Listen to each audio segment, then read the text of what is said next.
I'm Steve Merkart. I'm one of the character artists here on EverQuest 2 at SOE. I guess we're talking about Lumpy today, which is one of our favoriteest dragons in the dragon lineup.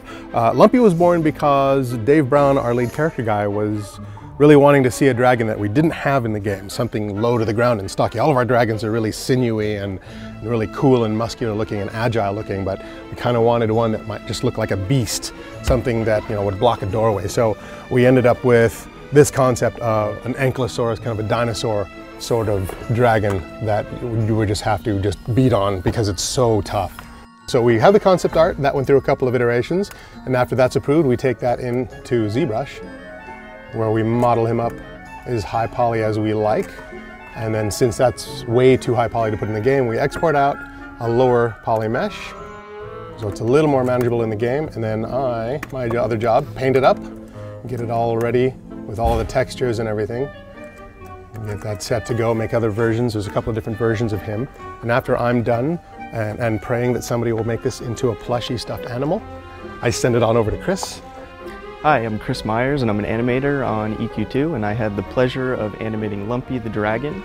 And so when Steve wraps up the model, he passes it on to me, and then I'll begin with creating a skeleton for it, bind it to the mesh, and then begin creating animation controls. One of the first animations I usually do is the idle animation, and this is just of Lumpy kind of hanging out, and it's a breathing cycle.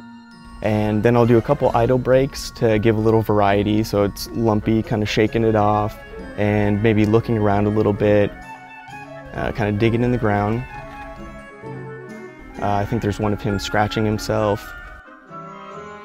Once his idles are done, I'll get right into some locomotions. So I'll do a flying animation and try to keep him heavy.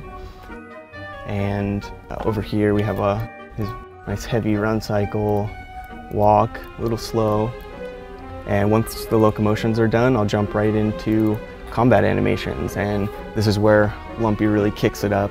I try to give him a nice variety, nice suite of attacks, so he'll have a nice roar attack, maybe a stinky dragon breath attack, a couple wing stabs, just anything to keep him active and keep him exciting for the players. Fingers are crossed that a player out there will make a plushie for Lumpy, or during fanfare somebody will come dressed as Lumpy, where everyone on the art team is very excited about that possibility. One of my favorite animations, and actually the most challenging, was this animation. It's a power attack, and it was inspired by the Curly Shuffle, and it was actually really tricky, and I had to get a lot of help from the art team, reference material, to really dial into this animation and figure it out. And that's Lumpy the dragon. Hope you guys enjoy seeing a little behind the scenes on the process of making him, and hopefully we'll see him in game soon. Sony.